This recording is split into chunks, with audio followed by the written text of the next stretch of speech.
Yo, what's good, everybody? JayPing here, checking in live, man. RespectMyRegion.com. Back with another episode of the Cannabis Business Podcast, brought to you guys by the Respect My Region Podcast Network. I'm your host, Joey JayPing. Today, joined by my co host, Ian Rassman, director of Los Angeles Normal, owner of Rassman Payments. How you doing, brother? Awesome. Doing great, Joey. Man, Happy to be here. it's a Happy pleasure to be to be here working in with you. this I just industry. saw you the other day. We hung out for less than 30 seconds at Emerald Cup. Yeah. I seem to see you more outside of Los Angeles than I do inside Los Angeles. Sometimes it be that way. We're busy individuals, man. We're busy individuals. Yeah. Moving around the country. You're always bouncing around the country. Yeah, it's rare to see me up in NorCal, around this time of year, but Emerald Cup's 20th anniversary definitely warranted the support. Not much, not very many groups out there that define legacy like the Emerald Cup and the people that they work with. Facts right there. What was Absolutely. your thoughts on the experience? You drove up, you flew up. Well, tell me a little bit about your trip to the Emerald Cup and how you Yeah, spent the I 20 drove up because I had a free and easy schedule. But it was really great to attend the 20th annual Emerald Cup. I was a media sponsor this year, so super proud to get behind them and support them. The Emerald Cup's really been around for a long time, and it's really the preeminent awards show, has been for a long time here in California. And it was a great show. Uh, Saw so many really dope people, so many brands that were there. What was really special this year is that Keith Strop, who is the founder of Normal, who founded Normal 54 years ago, Keith was the recipient of the Lifetime Achievement Award. So my association with Normal, Yep. big supporter, and so that was really nice to see Keith get some recognition for starting this movement 54 years ago. This month, actually, it was August 1970. Wow, So that's so oh, powerful. yeah, yeah, and hanging out with Keith was fantastic. We had a little private welcome to California dinner for him on Friday night before the cup started on Saturday. So that was fantastic. Friday night we had many of the California legends that were responsible for fighting against prohibition for the last 50 plus years were there on Friday night. So that was really fantastic to hang out with some of the OG crowd, and have a little pre-party before the cup started on Saturday. Yeah, I wish I was able to be there for the Friday one, but that was when we were traveling up. My flight didn't get in until 3:30, 4 o'clock in the afternoon. Grabbed the rental and then a 6.5 hour drive. Missed out on the pre-festivities for Emerald Cup, but nonetheless, big hats off to Mr. Keith Straub for what he's done and for helping to bring us together all these years later, right? Yeah, Uh, really. for those of you that don't know, my mom, Mama Ping, shout out to Mama Ping. Uh, I think she's watching this episode right now. Mama Ping told me to connect with Normal and told me to link up with Ian at Normal and show up and link up with him and build a relationship and start getting connected and working with him. And so big hats off to Mama Ping in that way. I Um, appreciate your mom for that. Really, you moved down to LA. You showed up immediately to an LA Normal meeting, and you were there almost immediately upon arriving in LA. And for you're like, damn "Hey, near, I think it was at least for 2 years straight. I think. Shout yeah, out, shout out that era. Also, too, that COVID era, traffic was a lot less, a lot less worse on the west side, man. Man, what a good time though. So yeah, circling back to Emerald Cup, I walked in on day two around 1 or 2 o'clock, and parts of Oakland were fenced off. This was at the Henry J. Kaiser Convention Center. They said that people like Martin Luther King have spoken at this center and a number of other historical figures. Uh, how cool is that for a cannabis event with consumption and sales to be at such a historic venue? yeah." It was a beautiful venue. I don't know if you had a moment to look at some of the ornate decorations on the outside of the building, but I mean, it was spectacular. The Beautiful. architecture was great. The pillars, there was Yeah. like I would say like Greco figures, almost like I don't even know these kind of statue type things, but overall, absolutely incredible. beautiful on the outside, beautiful on the inside. The space was well used on the inside, really lent itself to a great event. You had an open hallway where we saw a number of products in the step and repeat. Then we had the big room for all of the brands and the tables and the vendors and the activations. Then we had that beautiful theater where the performances were, where the awards show was, where the music was going on. That was a spectacular looking theater. I mean, beautiful and ornate on the inside. The whole building was really super impressive. That's my first time there. You never been to an Emerald Cup or first time at the venue? No, I've been to Emerald Cup, but first time to that venue. Yeah, same for me. I fully showed up anticipating it to be at the other venue that they'd had it at on the waterfront. Was a significantly different experience than what I anticipated. We walked, at least from the area where I walked in and checked in. Little space outside for like food vendors and a couple like retail lounge spaces and things like that. And then immediately people were directing you kind of inside into the venue. There was the usual displays of like product and the competitors and the nugs, which was pretty cool. And then you could kind of go right inside of the theater or go straight. And if you went far enough, then you could go into the gymnasium area, which had the brands and the booths. That's where I saw you, was in the showroom floor. Mm-hmm. Yep, that's right. What did you see outside? What did you see when? Well, and I saw you outside too. But what did you see when you were walking around the showroom floor? What types of products and brands? It was really nice to see a lot of sales going on. A lot of the brands were selling products, so that was really nice to see. Really, that was the great part about the Cup, was all the sales. People were putting out great specials, lots of brands, activations. Did you check out any of the flower or any of the booths? Oh yeah. I spent time sampling some flower. I bet you did. You little turpalicious terpog. Now, for me, the booth that I saw that had the best flower there, and best is subjective, right? So I'll say indoor flower first, and then we can do the sun-grown stuff second. But I really like these two brands. These two companies stood out to me for the flower. It was this company called Sense. Their packaging sucks, so it would never it has never caught my eye in the past, so I would never know that it was a premium brand. But their flower was phenomenal. They had really, really good, authentic sour diesel. Then they had another sour diesel cross that was sour diesel and headband. Both of those are authentic cuts, having smoked and tried those. They had this other one that was, I want to say pink guava or something like that, but it was a Nepali guava with a Surts cross. So it was just like their strains smoked really well and tasted delicious. That was the best indoor flower. And then there was another brand there called Bigfoot Cannabis, which doesn't sell their flower products or I think anything to other stores. They're just a vertical store in Willow Creek, family owned, family operated. Up in northern Humboldt, doing the thing, man. And they had some really good smelling flower, some good vape, some good rosin vapes, some good live resin, and they also had good gummies. And so those are my two favorite things that I saw there. I also saw Purple City Genetics, I think, selling genetics. I saw Humboldt Seed Bank selling seeds. I saw Calia with the rosin. Calia and their rosin was there. Rosin Tech was there with the rosin. Shout out. But yeah, there really wasn't that many booths, if I'm being honest. It was kind of it was one of the smaller shows that I've seen overall. I've only been to 3. That was the smallest of the 3. But I really enjoyed being able to go outside and hang out. Ian, what was your favorite part of your experience there at Emerald Cup? And then let's get over here to the news stories that we've got. Favorite experience at the Emerald Cup was hanging out with friends and seeing so many friends.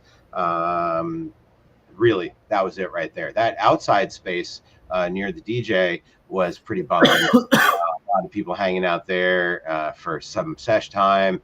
That was it. That was really where it was at for me. It was just hanging out with a lot of friends and celebrating that we're all here in this industry and that we're all still here today.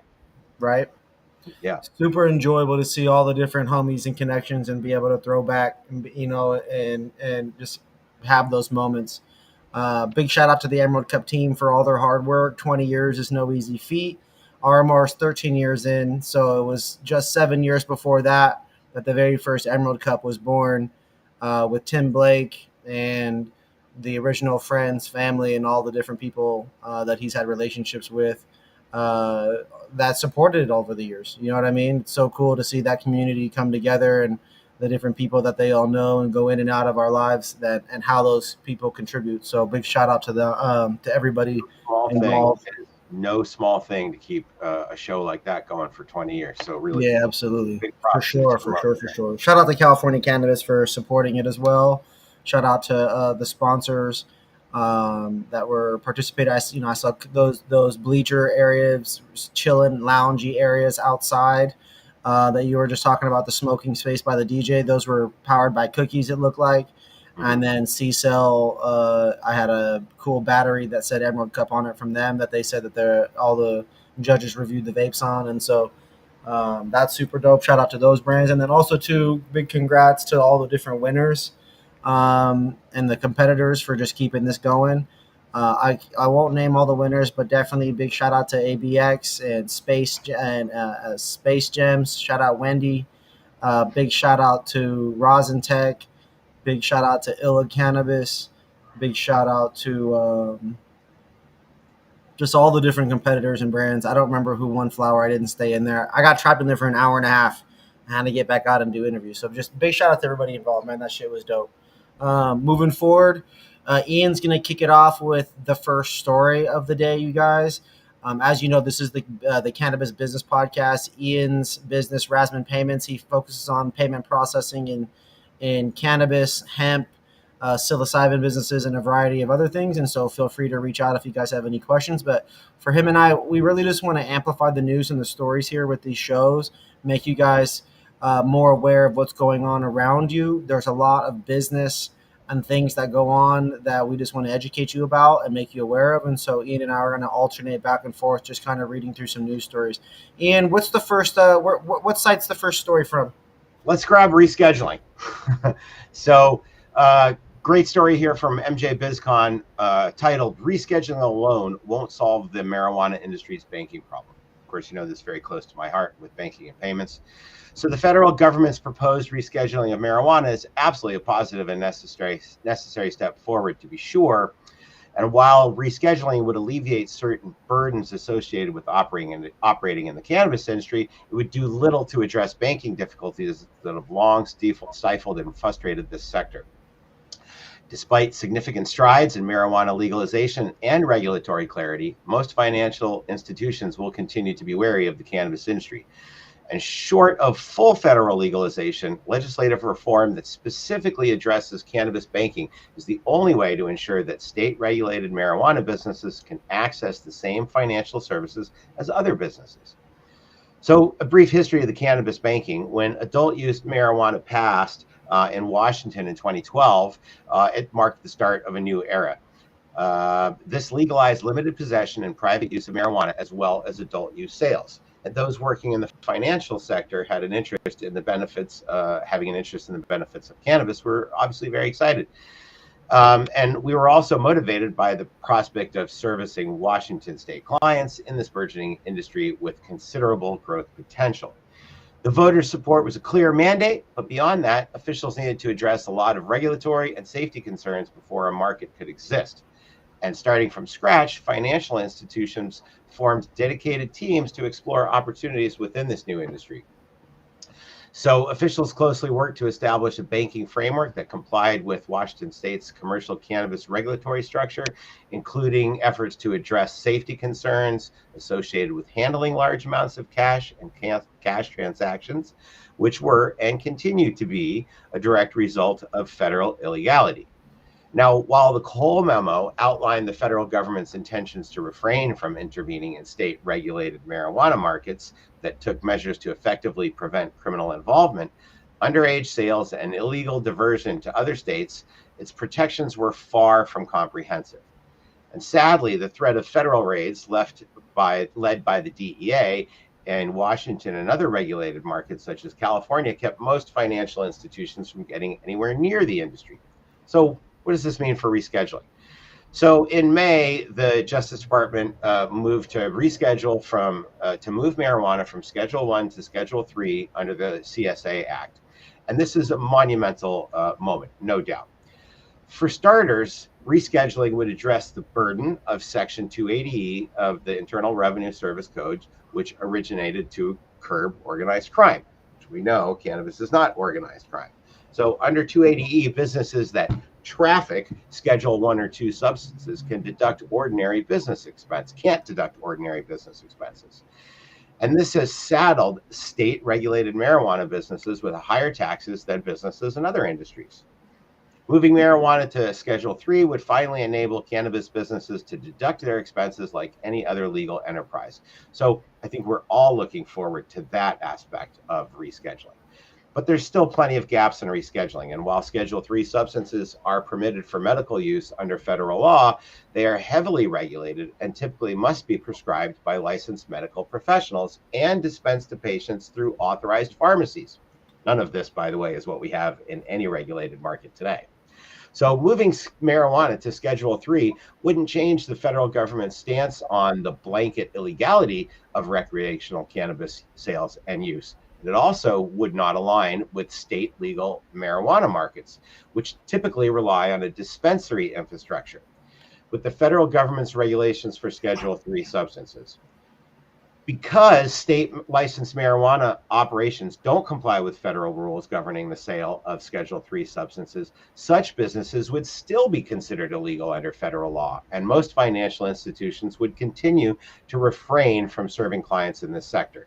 So regardless of rescheduling, the cannabis industry still needs the federal government to recognize and respond to the critical nature of banking access for state licensed cannabis businesses. So Ian, so to interject here, so obviously there's been major changes made from Schedule 1 to Schedule 3, right? And that should open up, we'll call it accessibility to the banking, right?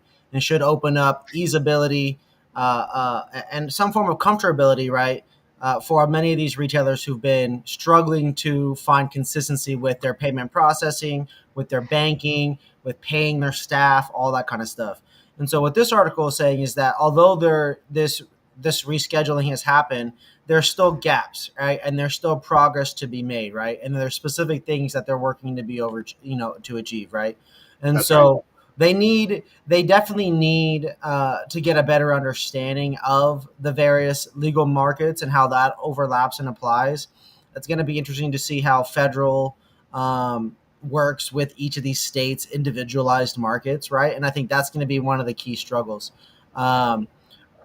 Moving forward to the next article, this is coming out of Marijuana Moment. I don't know if you saw this, Ian, but this is a big deal. Ohio retailers sold $22.5 million worth of recreational marijuana in the first 11 days of legal sales. Written Shit. again on Marijuana Moment by Kyle Yeager. Shout out to him for doing really great work. So just to repeat, $22 million in 11 days. Yeah, Damn. 22 and a half. Yeah. Yeah, that's solid, right? Ohio coming in hot. What is that? We'll be there. We'll be there in about a month and 10 days. Hopefully, we're going to be visiting a full-on grow. We're going to be popping into rec retailers there. North American Weed Tour is taking over Ohio. We're going to Ohio Cannabis Health and Business Summit. We're hitting CannaCon. We're going to be trying to bridge the gap and really try to support that market out there. It needs it. It's going to start flourishing and booming here soon, and we want people to get involved with that, and we want this next generation to get a part of it. I'm coming out to that Ohio Cannabis Show also. Oh, it's going to be a good one, man. It's going to be a fun one. The cool thing is with it being rec, now's the time. We want customers, we want consumers, we want the industry to come out. So I'll say it again: Ohio Cannabis Health and Business Summit. Ohio Cannabis Health and Business Summit. Ohio Cannabis Health and Business Summit. Let's go. Three times to get it straight. That's how you know. The other event is CannaCon. So Canacon's been around for a long time. They could definitely use the support. It's a different set of vendors, different set of knowledge, different types of opportunities. Lenny from OCHBS, definitely from Ohio, definitely from that area. Music industry, local music guy. Excited to see him again and be there to support. And so, Lenny, if you see this, bro, I'm excited to see you here. A month and 10 days, man. We about to get it, bro. It's about to be excited. I think that's October 5th and 6th or 6th and 7th, I think are the dates. I could be wrong on that, but off barely. So if you guys definitely are trying to get into Ohio or work with Ohio or you want to be a part of it as a customer, pop out, pull up, show out. Let's see it.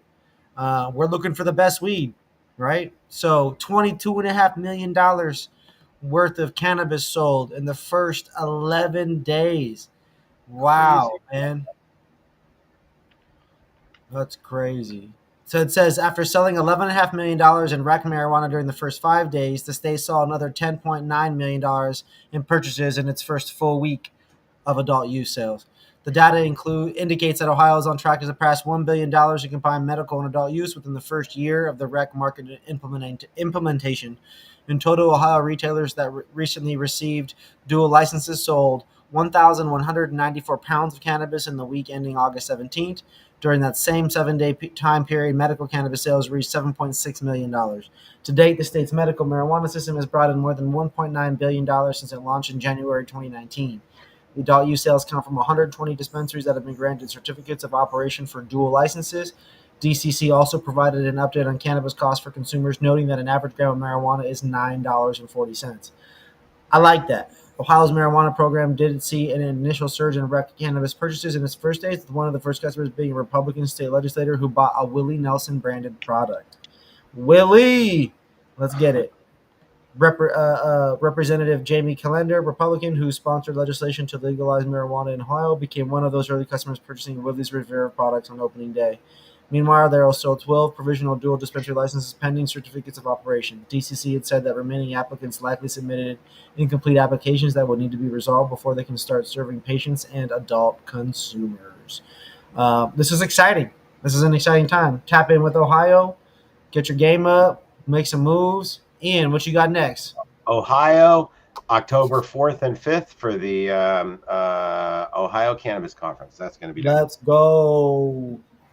All right. So let's grab another headline here from Marijuana Moment. Most athletes are open to using psychedelic therapy to treat concussions, study shows. This is fantastic. This is an exciting one.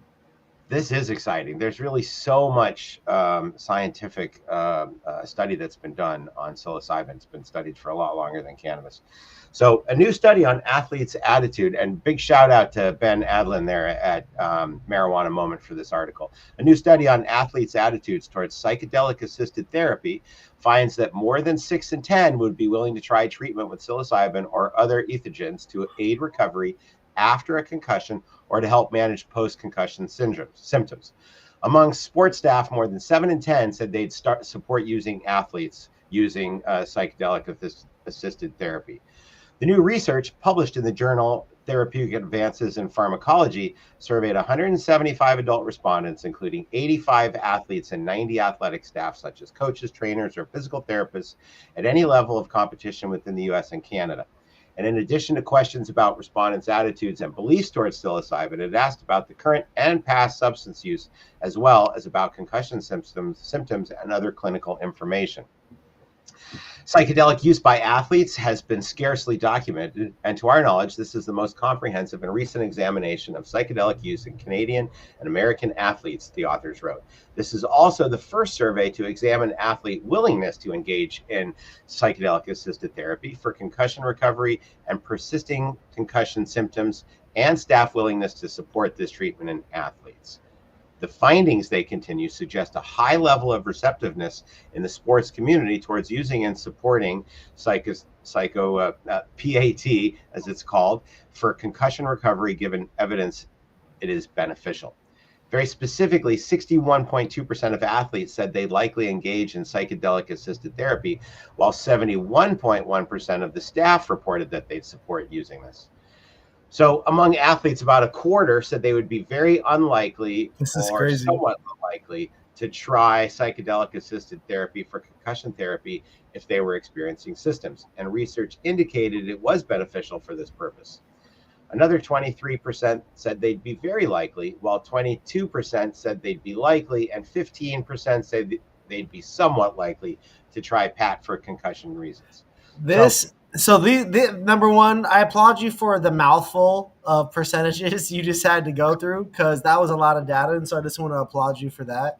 That was a tricky one, but the reality is that there's quite a few people. It said 70+% people, and somewhere between 60 and 70%, right, for athletes and the trainers using this kind of therapy for to recover from concussions. And so it's just crazy to see, in my eyes. It's not crazy to read this, but it's crazy to think about, like, the times are definitely changing, right? And apparently a third of all athletes and staff respondents said that they'd already used psychedelics within the past year, with psilocybin being the most commonly reported substance. So are we? It's not even like the times are changing. A third of it, the times have already been changed, right? Times have changed. We're just catching the studies about it now. Yeah. So it's really wild to see that that's where we're at. I definitely support the trendsetters and the people that are out there doing that, and appreciate you guys. I hope you got to do what's right for you. And so having resources and being knowledgeable and making awareness, this is something that we want to bring to you guys' attention. It's powerful. I was just in Michigan. Things are decriminalized in certain places there. Was just in Oakland. Things are decriminalized there. I think Los Angeles, things are decriminalized here for psilocybin related things. And so, get your knowledge up. Read up, learn about these studies, do your research, put time and energy into your health, put time and energy into your recovery. There's a lot of. You want to share any other data from that article before we keep pushing? No, I think we've hit upon the major points there. Yeah. Here we go. Participants reported using psilocybin for a number of health-related conditions, including anxiety, depression, and trauma-related reasons. Participants generally reported improvements in these areas. So that's just a direct quote from the study there. So pretty interesting. Moving to the next one, I chose this one because I find it to be pretty interesting. This one does come 9 days ago, but again, written by Ben Adlin, Marijuana Moment. Most people who use marijuana obtain it from licensed retailers, new survey finds. So everyone always talks about the legacy market or the trap market or the black market or the illegal dealers and all this stuff. But here's a poll. Among cannabis consumers in states with legalization laws, nearly 8 in 10 say they purchase all or most of their marijuana from licensed retailers, seemingly supporting advocates' arguments that enacting regulated markets can detract from illicit sellers. That's according to a new poll conducted by cannabis telehealth platform NugMD. It found that 77% of people in legal marijuana markets buy all or most of their cannabis from regulated stores. Specifically, about 2/3, 65% of all respondents said they get all of their cannabis products through legal outlets, while 12% said they get most of it through. And so, meanwhile, 7 said they get half through legal, 4% said it accounts for less than half, and 6% said they get none of their marijuana from legal stores. And so you have to ask, where did those populations of people come from for this one? But interesting data nonetheless, right? Are we actually seeing a positive trend towards that? I'd have to say yes. In legal states, man, there tends to be just dispensaries all over the place, or definitely in concentrated areas. Concentrations of dispensaries in specific local areas. And in places like Los Angeles and most of these major cities, it's pretty much legal. I know Georgia got a little program going on. I know Texas got a little program going on. So, things are changing. Things are changing. It's really, like you said, the proliferation of dispensaries around the country just makes access a little bit easier. In your day, living here in Los Angeles, just driving around, you're going to drive past several. At this point, it's really becoming fairly convenient to just pop in, drop in, pick up what you're looking for, as opposed to calling your guy and arranging for a meetup at 7:00 tonight in some park. Right. What do you got next? That's all we had for the news today. All right, well, I got 2 more. Are you ready? Yeah, throw it out there. Okay, first thing, new Gallup poll finds that Americans say marijuana is less harmful than alcohol or tobacco. This according to The Gallup poll published by Kyle Yeager over on Marijuana Moment. Americans view marijuana as less harmful than alcohol, tobacco, and nicotine vapes. And more adults now smoke cannabis than smoke cigarettes, according to a new Gallup poll. 66% of Americans still say cannabis use is either very or somewhat harmful to people who use it, while 32% said it was not too harmful or not at all harmful. While respondents were largely divided over whether cannabis generally has a positive or negative effect on society and consumers, marijuana ranked lowest in terms of perceived harmfulness out of a list of 8 commonly used substances. In contrast, 86% of respondents said alcohol was either very or somewhat harmful, while only 8% said it was too harmful or entirely benign.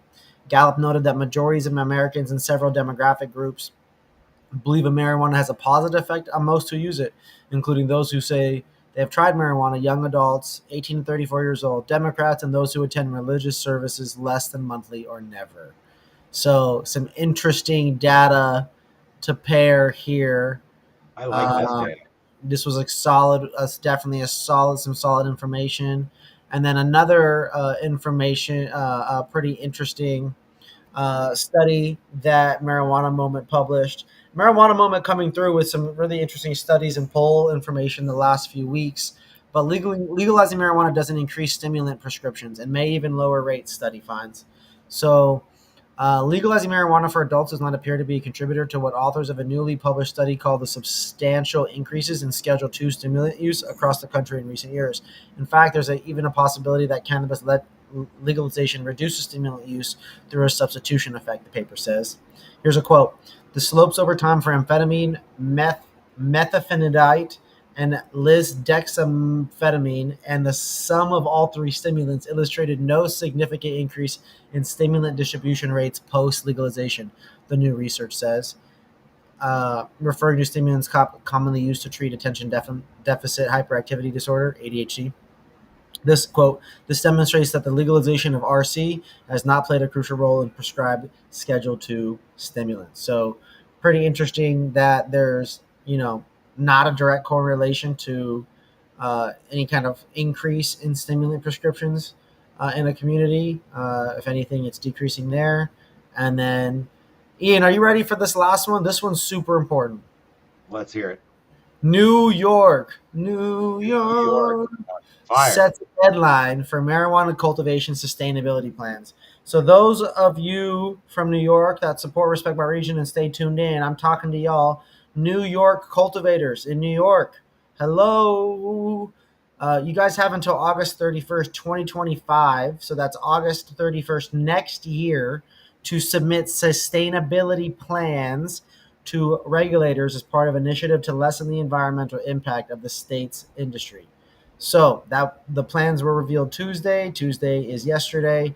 The New York office, the OCM, as they say, will begin monitoring how efficiently cultivators are growing marijuana and whether they are meeting state energy mandates that other industries must adhere to.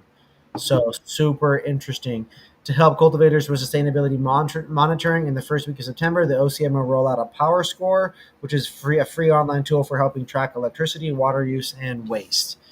All right, you guys ready for this? A quote from the State Cannabis Advisory Board. You can't improve what you don't measure, and you can't track what you don't measure. So that's what the agency's Director of Policy, John Kajia, said Tuesday during the state's Cannabis Advisory Board's regular meeting. So definitely cultivators in New York, a little info for you guys. Power Score, free online tool. Visit cannabis.ny.gov/ you're going to have to just search MJ Biz Daily Power Score New York. And I think that's probably going to show up for you guys if they did their SEO right here at MJ Biz, which I would assume they would. Also, too, there are currently 165 licensed adult use retailers operating in New York, where legal sales have grown 2% week over week in August. So big shout out to New York for doing their thing. Ian, this was officially the 5th episode of the Cannabis Business Times. Do you have any updates for people about the world of payment processing? Any quick tips you'd like to share?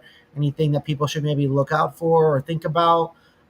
Anything? Payment processing is changing all the time. So if you haven't checked out what your latest options are in a minute, then it's time to reassess what's out there. It's constantly changing. How often should someone be double checking what the other options are out there? I would say every 3 to 6 months is probably a pretty reasonable time. That if you haven't like looked around to see what's available in the last 6 months, then you are really missing some of the latest and greatest products that are out there. It's constantly a moving landscape. Absolutely. Well, thank you, man. I really appreciate you being on the episode today. For everybody watching, today's episode is brought to you guys by the Respect My Region Podcast Network. I'm the host, Joey JayPing. My co-host here, Ian Rassman, Executive Director, of LA Normal and owner of RP Rassman Payments. So definitely tap in, support. Ian, what's your website? Rassman.com, Rassman.com. Lots of information there, including the very popular Cannabis Business Event Calendar, so that you can tap in, track in, and know where to find Joey. I am at a lot of these events. Ian, you're also a part of a recently formed Cannabis Chamber of Commerce event series. Do you have any insight as to the next one so people can stay tapped in there? Yeah, we are doing a monthly Cannabis Chamber of Commerce event in Los Angeles and in Colorado and New York. And we're starting up in San Francisco. So go check out the cannabischamberofcommerce.com. We have a schedule of events right there. And if you're in Los Angeles, come roll through. I don't have the date at the top of my head. It's usually the third Thursday of the month, but this next month that would conflict with Hall of Flowers. So we're going to do it probably a week earlier than that. Nice. Yeah, but definitely come tap into that. It's been a popular event series. People need to get out and network and meet up with their tribe, and this is where you can do it. You guys, we are on the North American Weed Tour, and Ian is always jet setting away to another country. Ian, you've got that event you're talking about. You've got Hall of Flowers coming up. I know you mentioned you've got some other events that you're a part of. Would you like to shout out those ones as well? Yeah, the Payments, Banking, and Compliance Conference is coming up in Washington, D.C., September, when is that? September 4th and 5th, I think. Don't take my my memory for granted. Go check out the website, rassman.com, and I have it all listed there. There's also a psychedelic and cannabis investing forum coming up here in Los Angeles at the end of September. That's also going to be a great event. I'm the master of ceremonies for that one. Slovenia next month, ICBC, International Cannabis Business Conference, showing up in Slovenia next month. Another one of my favorite conference series. So those are a few of the things on my radar at the moment that I'm either an event sponsor for or planning to attend. Love it. I love it. I love it. I love it. You are a man on the move, as am I. You guys, North American Weed Tour continues. I'm in LA and SoCal for 2 weeks. We split up and went to New York, and then I dipped up to Emerald Cup for a couple of days. Shout out to Emerald Cup and congrats for the 20th year anniversary. Again, appreciate you guys for hosting us out there. You guys, love y'all. Cannabis Business Podcast. We shared some business news with y'all. We gave some game. Reach out to Ian if you need payment processing. If you want to be able to take debit card, increase your basket size, do different things with loyalty, connect with us. We got a lot to offer you guys, man. Tap in. Ian, you got anything else for the people? That's all. That's all, folks. I love you guys. Episode